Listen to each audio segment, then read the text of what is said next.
Best health packages up to 80% discount. Tirumala Diagnostics. Hi welcome to our channel. ఈ రోజు మనతో పాటు ఉన్నారు ప్రముఖ జ్యోతిష్య వాస్తు పండితులు, జ్యోతిష్య వాస్తు శిక్షణ నిపుణులు, అదేవిధంగా మహాగౌరి ఉపాసకులు శ్రీ దింటకుర్తి మురళీకృష్ణ గారు. నమస్కారం గురువు గారు. నమస్తే నాన్న. హరి ఓం శివ. రీసెంట్గా తెలంగాణ ఎలక్షన్ అయితే ముగిసింది సార్. అంటే దాదాపు 1 మంత్ కావస్తుంది. ఇప్పుడు ఎలక్షన్ కోడ్ రాకముందే ఏపీలో ఎన్నికల హడావిడి మొదలైంది. సో ఒకరు కాదు, ఇద్దరు కాదు, త్రిముఖ పోటీ ఉంది. బీజేపీ కూడా దీనికోసం ఆరాట పడుతుంది. సో ఇప్పుడు చూసుకున్నట్టయితే చంద్రబాబు నాయుడు, జగన్, అదేవిధంగా పవన్ కళ్యాణ్, ఈ ముగ్గురు అయితే ప్రధాన రేసులో ఉన్నారు. సో ఒకవేళ పవన్ కళ్యాణ్ గారు టీడీపీతో పొట్టు పెట్టుకున్నప్పటికీ రిజల్ట్ ఎలా ఉంటుందో మనం వేచి చూడాల్సింది. అకార్డింగ్ టు ఆస్ట్రాలజీ ప్రకారం రెండోసారి జగన్ ముఖ్యమంత్రి అయ్యే అవకాశం ఉందా, లేకపోతే ఏపీకి మూడోసారి ముఖ్యమంత్రి చంద్రబాబు అయ్యే అవకాశం ఉందా? అసలు ప్రిడిక్షన్ ఏం చెప్తుంది? దాని గురించి మనం చెప్పుకునే ముందు ఒక విషయం చెప్పుకుందాం ప్రేక్షకులకి. మనం ఇక్కడ మాట్లాడేది ఏ రాజకీయ విశ్లేషణ లేదా ఒక పార్టీకి మనం సపోర్ట్గా మాట్లాడుతున్నామనో ఒక పార్టీకి వ్యతిరేకంగా మాట్లాడుతున్నామో అనేది కాదు. నా తల్లి మహాగౌరి నాకు ఇచ్చిన జ్ఞానాన్ని, ఆ జ్ఞానం ఎంతవరకు సహకరించిందో దాన్ని బట్టి ఈ జాతకాల యొక్క విశ్లేషణ చేయడానికి నేను ప్రయత్నం చేస్తా. ఇక్కడ మనకి జాతకం ఏం చెప్తుందో అది మాత్రమే చెప్పడం జరుగుతుంది. ఓకే, ఇప్పుడు తెలంగాణ ఎలక్షన్లో చాలా క్లియర్గా జాతక విశ్లేషణలు చేశాం. కేసీఆర్ గారిది, రేవంత్ రెడ్డి గారిది. ఎవరన్నా వీడియో చూడకపోతే చూడండి. అంటే జాతకం ఏం చెప్పిందో మనం అదే చెప్పాలి. అది సిద్ధాంతి యొక్క ముఖ్య కర్తవ్యం. అంతేగాని రాజకీయ ప్రెషర్ వలనో లేకపోతే నాకు ఒక నాయకుడు ఇష్టమనో ఆయన గురించి గొప్పగా చెప్పుకోవడం అనేది ఇప్పుడు శాస్త్రజ్ఞుడికి ఉండకూడదు, శాస్త్రవేత్తకు ఉండకూడదు. ఓకే, నేను ఇక్కడ ఆ వీడియోలు చాలా క్లియర్గా చెప్పా. కేసీఆర్ గారు అంటే నాకు చాలా అభిమానం, but he's going to be lose. అదే జరిగింది. మనం ఈరోజు కూడా ఆంధ్రప్రదేశ్లో మార్చిలో జరగబోయే ఎలక్షన్ల గురించి ఎవరు నిజంగా ఛాన్సెస్ ఎక్కువ ఉన్నాయి అనేది మనం చాలా క్లియర్గా విశ్లేషణ చేసుకుందాం. ఇక్కడ మనకి అందుబాటులో ఉన్న డేటా ప్రకారం మనకి వైఎస్ జగన్ గారిది, చంద్రబాబు నాయుడు గారిది, పవన్ కళ్యాణ్ గారిది, ఇక్కడ మనం date of birth and numerology. మనం ఇప్పుడు ఆస్ట్రాలజీ కూడా ఓన్లీ ఒక ఆస్పెక్ట్లో మనం ఎప్పుడు కూడా విశ్లేషణ చెయ్యము. మీకు క్రితం వీడియోలో కూడా చాలా క్లియర్గా చెప్పాను. ఓన్లీ పరాశర పద్ధతిలో కానీ లేదా వేదికలో కానీ ఓన్లీ కృష్ణమూర్తి పద్ధతిలోనో లేదా నాడిలోనో భృగునంది నాడిలోనో చూడటం అనేది కరెక్ట్ కాదు. ఓకే, డిఫరెంట్ టైప్ ఆఫ్ ఆస్పెక్ట్స్లో మనం క్లియర్గా అనాలిసిస్ చేసిన తర్వాత న్యూమరాలజీ యొక్క సహాయం కూడా మనం తీసుకున్న తర్వాత మనం ఈ ప్రిడిక్షన్ ఇవ్వడం అనేది జరుగుతుంది. వైఎస్ జగన్ గారిది ఈ జాతకం వచ్చేప్పటికీ ఇది ఆరుద్ర నక్షత్రం 4వ పాదం. ఈయన యొక్క జాతకంలో బలాబలాలు అంటే ముగ్గురు నాయకుల యొక్క జాతక బలాబలాలు, న్యూమరాలజీ యొక్క బలాబలాలు ఫస్ట్ విశ్లేషణ చేసుకుందాం. ఈయన యొక్క జాతక బలాబలాలు వచ్చేప్పటికి కుజుడు స్వక్షేత్రంలో ఉన్నాడు. ఓకే, గురుడు స్వక్షేత్రంలో ఉన్నాడు. ఈయనకి రవి గురుల కలయిక ఒక మంచి యోగారకం అని చెప్పచ్చు. న్యూమరాలజీలోకి వచ్చేప్పటికి ఈయన బర్త్ నెంబర్ 3, డెస్టినీ నెంబర్ 7. ఈయన యొక్క 2024 పర్సనల్ ఇయర్ నెంబర్ వచ్చి 5. ఇక్కడ చంద్రబాబు నాయుడు గారిది వచ్చి ఈయనది కృత్తికా నక్షత్రం. ఈయనకి రవి ఉచ్చ, చంద్రుడు ఉచ్చ, శుక్ర గురువుల కలయిక. ఇది ఒక మంచి యోగం కింద మనం చెప్పుకోవచ్చు. రవి బుధుల కలయిక బుధాదిత్య యోగం కింద పరిగణింపబడుతుంది. ఇక్కడ కుజ కేతువుల కలయిక ఇంటూ మార్కొట్టం. ఎందుకంటే అది దాన్ని భస్మాసుర యోగం అంటాం. అంటే ఒక్కొక్కసారి బాబుగారు ఆయన చేసే తప్పులు ఆయనకే భస్మం అయిపోతూ ఉంటాడు అన్నమాట. అటువంటి ఆయన జీవితంలో చాలా జరిగినాయి, మనకి కనబడుతూనే ఉంటుంది. ఆయన యొక్క బర్త్ నెంబర్ వచ్చి 2, డెస్టినీ నెంబర్ వచ్చి 3. ఆయన యొక్క పర్సనల్ ఇయర్ నెంబర్ అంటే 2024 పర్సనల్ ఇయర్ నెంబర్ వచ్చి 5. అంటే ఈ పర్సనల్ ఇయర్ ప్రకారం వీళ్ళిద్దరికీ కూడా సమ ఉజ్జీలుగా ఉన్నాయి, అంటే ఈక్వల్గా ఉన్నాయి. న్యూమరాలజీ ప్రకారం పోటాపోటీగా ఈక్వల్గా ఉన్నాయి. పవన్ కళ్యాణ్ గారి జాతకం దగ్గరికి వద్దాం. ఈయనది వచ్చి ఉత్తరాషాఢ 3వ పాదం. ఈయనకి కుజుడు ఉచ్చ, రవి స్వక్షేత్రంలో ఉన్నాడు. రవి బుధుల కలయిక బుధాదిత్య యోగం, చంద్రుడి కుజుడి యొక్క చంద్రమంగళ యోగం, చాలా యోగకారకమైన జాతకం ఉంది. ఈయనది వచ్చి బర్త్ నెంబర్ 2, డెస్టినీ నెంబర్ కూడా 2, 2 and 2 కూడా అంటాం. ఇది పర్సనల్ ఇయర్ నెంబర్ వచ్చి 1. అంటే ఇప్పుడు ముగ్గురు నాయకుల్లో ఫస్ట్ మనం న్యూమరాలజీలో చూసుకుంటే పవన్ కళ్యాణ్ గారికి కొంచెం ఎక్కువ మార్కులు ఉన్నాయి. ఓకే ఓకే చంద్రబాబు నాయుడు గారికి అండ్ వైఎస్ జగన్ గారికి ఈక్వల్ మార్క్స్ ఉన్నాయి. నెక్స్ట్ మనం ఆస్ట్రాలజీ ప్రిడిక్షన్లో వద్దాం. ఆస్ట్రాలజీ ప్రిడిక్షన్లోకి వచ్చేప్పటికి మనకి గోచారం అనేది చాలా ఇంపార్టెంట్. ప్రజెంట్ ఇప్పుడు నడిచే ఏ గ్రహాల యొక్క గోచారం అనేది ఎక్కడెక్కడ ఉన్నాయి, ఆ స్థానాల యొక్క ప్రభావం అంటే జన్మజాతకం మీద ఎటువంటి ప్రభావం ఉంది అనేది చాలా చాలా ఇంపార్టెంట్ కదా. మరి గోచారంలో మొత్తం 9 గ్రహాలు తీసుకోవాలా లేదు కదా. పెద్ద గ్రహాలు ఏవైతే ఉన్నాయో వాటి యొక్క ప్రభావం ఈ జాతకం మీద, ఈ జాతకుడి యొక్క జాతకం మీద ఎలా ఉంది అనేది మనం పరిశీలన చేద్దాం. అంటే ప్రజెంట్ మేషంలో గురువు ఉంది, ఓకే, మీనంలో రాహు ఉంది, ఓకే, కుంభంలో శని. అంటే ఈ 3 గ్రహాలు పెద్ద గ్రహాలు అన్నమాట. ఎప్పుడు కూడా గోచార ఫలితాలు చూసేప్పుడు శని గురు రాహుల యొక్క గోచారాన్ని బట్టి మనం వాళ్ళ యొక్క ప్రిడిక్షన్స్, గోచార ఫలాలు చెప్పడం అనేది జరుగుతుంది. మనం ఇంతకుముందు చేసిన వీడియోలో కూడా చాలా క్లియర్గా 30 అక్టోబర్ వరకు గురు రాహువుల యొక్క కలయిక అంటే చంద్రబాబు నాయుడు జాతకంలో రవి బుధుల మీద గురు రాహువుల కలయిక ఉంది. 30 నైటు రాహువు మీనంలోకి ప్రవేశించాడు. మనం ఆ చెప్పిన వీడియోలో ఏం చెప్పాం, 31 అక్టోబర్ నుంచి 12 నవంబర్ లోపు ఆయనకి బెయిల్ వచ్చే ఛాన్సెస్ ఉన్నాయి అని చెప్పాం కదా. అదే జరిగింది కదా. అంటే ఇది నా గొప్పతనమో లేకపోతే ఇంకేదో గొప్పతనం కాదు, ఇది శాస్త్రం యొక్క గొప్పతనం. ఒకటి గుర్తుపెట్టుకోండి, శాస్త్రం ఎప్పుడు తప్పు చెప్పదు నాన్న. ఎప్పుడైనా విశ్లేషణ చేసేవాళ్ళు ప్రలోభాలకి లోబడవు, ఓకే, లేకపోతే నాకు ఇష్టమైన పార్టీ అనో నాకు ఇష్టమైన నాయకుడనో మేమేదన్నా తప్పు చేస్తే తప్పు జరగాల్సిందే కానీ శాస్త్రం తప్పు చెప్పదు. ఒకటి గుర్తుపెట్టుకోండి.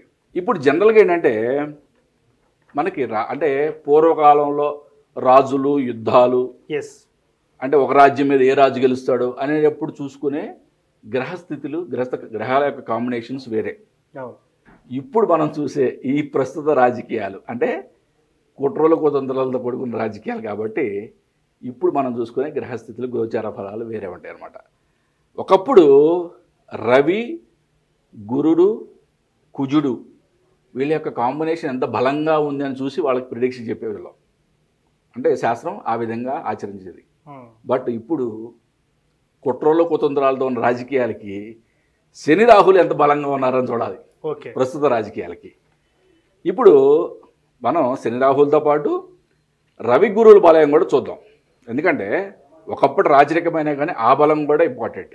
ఓకే, ఇక మనకి వైఎస్ జగన్ గారికి యొక్క జన్మజాతకానికి ఇప్పుడు గోచారంలో ఎటువంటి బలం ఏర్పడింది అనేది చూస్తే ఆయనకి రవి గురువులు ధనుసులో ఉన్నారు. ఈ గురువు యొక్క బలం 5th ఆస్పెక్ట్లో గురువు యొక్క బలం చాలా అద్భుతంగా ఉంది ఆయనకి. ఓకే, బట్ బుధుడు శుక్రుడి మీద రాహు యొక్క ప్రభావం ఏర్పడింది. ఓకే, శని చంద్రుల యొక్క ప్రభావం కూడా ఏర్పడింది. అంటే మానసికంగా కొంచెం ఒత్తిడికి లోనయ్యే ఛాన్సెస్ ఉన్నాయి. రవి గురువుల మీద గురువుల యొక్క ప్రభావం అనేది చాలా మంచి ఆస్పెక్ట్. అంటే గురుబలం ఆయనకి, ఆయన ఒక్కడే సింగిల్గా కూడా చేసే సత్తా ఈ జాతకానికి ప్రజెంట్ గోచార ఫలంలో ఉందన్నమాట. ఓకే, నెక్స్ట్ మనం చంద్రబాబు నాయుడు గారి జాతకానికి వద్దాం. ఆయనకి మేషంలో రవి బుధులు బుధాదిత్య ఉంది. దాంతోపాటు ఇప్పుడు గోచారంలో గురువు కలిసింది, అంటే చాలా అద్భుతమైన యోగకారకం. రెండోది ఆయనకి మనం క్రింద వీడియో కూడా చెప్పాము, రాహు మీద రాహు రావడం అనేది మనం చాలామంది ఇన్ఆస్పీషియస్గా ఫీల్ అవుతారు. తప్పు అంటే డబల్ రాహు అయింది అంటే ప్రాబ్లమ్స్ ఎక్కువ అవుతాయి అన్నట్టుగా ఊహిస్తారు. బట్ ప్రతి కాయిన్కి కూడా 2 సైడ్స్ ఉంటాయి. ఓకే, ప్రతి ఆస్పెక్ట్కి కూడా అలాగే గోచారంలో కానీ మన జాతక విశ్లేషణలో ప్రతిదానికి కూడా పాజిటివ్ ఆస్పెక్ట్ ఉంటుంది, నెగిటివ్ ఆస్పెక్ట్ కూడా ఉంటుంది. రాహు కలవడం అనేది ఇనాస్పియస్ కొంతవరకు కరెక్టే, కానీ ఆస్పిరేష్ మోడ్లోకి వచ్చేప్పటికి ఆయన యొక్క శత్రు విజయం అనేది చెప్పొచ్చు అనమాట. ఆయన ముందు శత్రువు నిలబడటం అనేది కష్టం. రెండవది శని గురువుల మీద శని యొక్క బలం ఏర్పడింది ఇక్కడ. ఓకే, అంటే ఓవరాల్గా ఈయన కూడా అంటే ప్రస్తుత రాజకీయ విశ్లేషణలో కావాల్సిన బలాలు బాగా ఉన్నాయి. ఓకే, అంటే ఈ రెండుకి కూడా చాలా ఇద్దరు సరి సమానంగా ఉన్నాయి. మనం నెక్స్ట్ మనం పవన్ కళ్యాణ్ గారి దగ్గర మరి ఈయన యొక్క న్యూమరాలజీ కూడా వచ్చి 2 and 3, పర్సనల్ ఇయర్ 5 చెప్పుకున్నాం మనం. ఓకే, మరి ఈయనకి వచ్చేప్పటికి రవి చంద్ర ఉచ్చ ఉంది. ఓకే, శుక్రుడు గురువు కలయిక, రవి బుధాదిత్య యోగం ఉంది. నెక్స్ట్ మనం పవన్ కళ్యాణ్ గారి దగ్గరికి వద్దాం. ఓకే, ఈయన ఉత్తరాషాఢ 3వ పాదం. ఈయనకి కుజుడు ఉచ్చ, ఓకే, రవి స్వక్షేత్రం, రవి బుధుల అంటే కలయిక అంటే రవి బుధాదిత్య యోగం, చంద్రుడు కుజుడు చంద్రమంగళ యోగం. Okay, 2 and 2 code. ఇప్పుడు ఈయన చూద్దాం అసలు శని రాహుల యొక్క బలం ఏ విధంగా ఉంది. ఈయన జన్మజాతకంలోనే రాహు శని 5 ఆస్పెక్ట్లో కలిసి ఉన్నాయి. ఓకే, కోణంలో ఆల్రెడీ కలిసి ఉన్నాయి. అంటే ఈయన పుట్టుకతోనే రాజకీయ నాయకుడు. ఓకే ఓకే, అంటే పుట్టుకతో మీన్స్ 30 years దాటిన తర్వాత వీళ్ళని రాజకీయ నాయకుడు అంటాం అన్నమాట. అంటే జన్మ జాతకాన్ని బట్టి. మరి ఇప్పుడు గోచార బలం ఎలా ఉంది? ఇప్పుడు ఎప్పుడు కూడా జాతకంలో పుట్టినప్పుడు జన్మ జాతకం చూసి అద్భుతం అద్భుతం అంటే కుదరదు. ఎటువంటి మహాచక్రవర్తి అయినా కూడా ఒక్కొక్క రోజు ఓడిపోతాడు, ఇంకొక రాజు చిన్న రాజు చేతిలో కూడా. అటువంటివన్నీ కూడా గ్రహస్థితుల మీద మాత్రమే ఆధారపడి ఉంటాయి. ఓకే, మరి ఈయనకి ప్రజెంటు గురు రాహు శని వీటి యొక్క బలం ఏ విధంగా ఉంది? రవి బుధుల మీద శని యొక్క ఆస్పెక్ట్ కలిసింది, గురువుకి రాహుకి సంబంధం ఏర్పడింది. ఓకే, ఈ విధంగా రవి బుధులకి గురువు యొక్క బలం కూడా ఏర్పడింది. ఓకే, అంటే రాజకీయంగా ఈయనకి కూడా ఇప్పుడు చాలా గట్టి పొజిషన్ ఉంది. ఓకే, మరి వీళ్ళిద్దరు పొత్తులో ఉన్నారు కదా. ఇక్కడ ట్విస్ట్ ఏంటంటే వీళ్ళిద్దరు పొత్తులో ఉన్నారు. ఇప్పుడు ఈ 2 జాతకాలని మనం మెర్జ్ చేసి చూస్తే ఎప్పుడు కూడా మనం ఒక పార్టీ గెలుస్తుందా లేకపోతే గెలవట్లేదు అధికారంలోకి వస్తుందా అని చూసేటప్పుడు మనం చూడాల్సింది ఎవరిని? నాయకులనే కదా. అంటే ముందుండి నడిపించే నాయకులు ఎవరో వాళ్ళ యొక్క జాతకాలను మాత్రం మనం విశ్లేషణ చేస్తాం. ఇప్పుడు వీళ్ళిద్దరి యొక్క జాతకాలని ఓవర్లాప్ చేసి చూస్తే వీళ్ళ యొక్క ఇద్దరి యొక్క జాతకాలు చాలా అద్భుతంగా ఉన్నాయి. ఓకే, అంటే ఎక్కువ పర్సంటేజ్ ఎక్కువ బలాబలాలు చాలా అంటే గోచారంలో ఉన్న ఫలం కూడా చాలా ఎక్కువగా ఉంది వీళ్ళ బలం. అంటే ఇప్పుడు ఇద్దరికి చూస్తే ఎవరికి ఎక్కువ మార్క్స్ ఇవ్వచ్చు అంటారు? ఇప్పుడు ఇద్దరు కలిసే పోటీ చేస్తున్నారు కదా, అందుకనే ఇద్దరిని ఓవర్లాప్ చేసి చూస్తాం. అంటే ఇప్పుడు ఇక్కడ వైఎస్ జగన్ గారిది సిబిఎన్ చంద్రబాబు నాయుడు గారిది పోటాపోటీగా ఉంది జాతకం. పవన్ కళ్యాణ్ గారిది కూడా కొంచెం అటు ఇటుగా ఆయన కూడా అంతే బలం ఉంది. బట్ ఈ 2 కలిసినప్పుడు చాలా అద్భుతమైన యోగకారకాలు ఏర్పడినాయి. అంటే ఈ 2 జాతకాలు కలిసి పోటీ చేస్తుంటే గెలుపు వీళ్ళకి తథ్యం అని చెప్పచ్చు. అంటే ఒకటి చెప్పగలను, అంటే దీంట్లో అద్భుతమైన ట్విస్ట్ ఒకటి ఉంది మళ్ళీ. అంటే చంద్రబాబు నాయుడు గారు పవన్ కళ్యాణ్ గారి కూటమి గెలవడం ఒక ట్విస్ట్ అయితే ఒకటైతే అది జాతక విశ్లేషణ అయితే, ఇంకొక ట్విస్ట్ ఏంటంటే పవన్ కళ్యాణ్ గారికి ఐదర్ సీఎం లెవెల్ పోస్ట్, అంటే డిప్యూటీ సీఎమ్మా లేకపోతే సీఎం సీట్ని షేరింగ్ చేసుకుంటారా అనే రాజకీయ విశ్లేషణలో పోవట్లా. ఇప్పుడు ప్రజెంట్ ఉన్న ఆస్ట్రాలజీ బలాన్ని బట్టి హీఈస్ ఎలిజిబుల్, అంటే హీఈస్ గెటింగ్, ఆయన రేపు 2024 ఎలక్షన్ తర్వాత సీఎం లెవెల్లో ఆయన కూర్చోబోతున్నాడు. ఇది మాత్రం నేను ఘంటాబద్ధంగా చెప్పగలను. ఏదేమైనా కానీ ఈ ఇద్దరు యొక్క కూటమి విజయం సాధిస్తుంది, కానీ పోటాపోటీగానే ఉంటుంది. ఎందుకంటే ఈయన బలం కూడా గోచారంలో కొంచెం బాగానే ఉంది కాబట్టి, అంటే ఇద్దరితో పోల్చుకున్నప్పుడు కొంచెం తక్కువ బలాలు ఉన్నాయి కాబట్టి పోటాపోటీగా ఉన్నా కానీ ఎక్కువ అంటే నల్లేరు మీద నడకే అని చెప్పచ్చు. అబ్బా ఒక విధంగా చెప్పాలంటే నేను ఇక్కడ తెలంగాణలో ఏం చెప్పాను, 2 సింహాలు కొట్టుకుంటున్నాయి అన్న. బట్ ఒక రేవంత్ రెడ్డి అనే సింహానికి 60 మార్కులు ఇచ్చాను, కేసీఆర్ అనే సింహానికి 40 మార్కులు ఇచ్చాను. అదే రేషియోలో ఇక్కడ సీటింగ్ వాళ్ళకు వచ్చిన ఫలితాలు కూడా అదే విధంగా ఉన్నాయి. కానీ ఇక్కడ ఆస్పెక్ట్ చాలా వీళ్ళిద్దరికి కలిపితే చాలా బలాలు ఎక్కువగా ఉన్నాయి. ఎస్. అంటే వీళ్ళిద్దరి యొక్క విజయం చాలా ఈజీ అని చెప్పచ్చు. సో ఫైనల్లీ మాత్రం ఈ ముగ్గురి అంచనాల ప్రకారం ఎస్, వీళ్ళిద్దరికి ఎక్కువ మెజారిటీ ఉంది, సిబిఎన్ అండ్ పవన్ కళ్యాణ్కి ఎక్కువ Exactly, మెజారిటీ ఉంది, exactly. కూటమి అనేది వర్కౌట్ అయ్యే ఛాన్స్ ఉందని మీరు చెప్తారు. సో ఇది ఈ ప్రిడిక్షన్ ఎప్పటి వరకు వర్తిస్తుంది? అంటే ఇప్పుడు ఏప్రిల్ లోపల ఎలక్షన్స్ అయితే ఈ ప్రిడిక్షన్ వర్తిస్తుందా, లేకపోతే ఈ సంవత్సరం మొత్తానికి కూడా వర్తిస్తుందా? ఎగ్జాక్ట్లీ నాన్న, ఇది మంచి క్వశ్చన్ అడిగావు. గోచార బలం అనేది చాలా ఇంపార్టెంట్ ఎప్పుడు కూడా మనకి జాతక విశ్లేషణలో. ఇప్పుడు గురువు యొక్క గోచారం మేషంలో 30 ఏప్రిల్ వరకు ఉంటుంది. ఫస్ట్ మే నుంచి మనకి వృషభంలోకి మారుతుంది గురువు. గురువు యొక్క సంచారం మారుద్ది. అంటే గురువు యొక్క బలాబలాలు కొంచెం అటు ఇటుగా అవుతాయి. ఓకే, కొంతమందికి ఇంకా ఫెచ్చింగ్ అవుద్ది, కొంతమందికి కొంచెం తక్కువ అవుతాయి. బట్ మనకున్న అవగాహన బట్టి 30 ఏప్రిల్ లోపు ఎలక్షన్లు జరుగుతాయి కాబట్టి నేను చెప్పిన ఈ ప్రిడిక్షన్ అనేది ఇదే జరుగుద్ది. 30 ఏప్రిల్ తర్వాత కనుక ఎలక్షన్లు జరిగే ఛాన్సెస్ నాకు తెలిసేది లేవు. అటువంటిది ఉంటే కనుక మనం ఒకసారి మళ్ళీ మాట్లాడుకుందాం తప్పకుండా. Thank you sir. ఏపీ రాజకీయ విశ్లేషణ గురించి చాలా చక్కగా వివరించారు. Thank you so much. నమస్తే నాన్న. హరి ఓం శివం.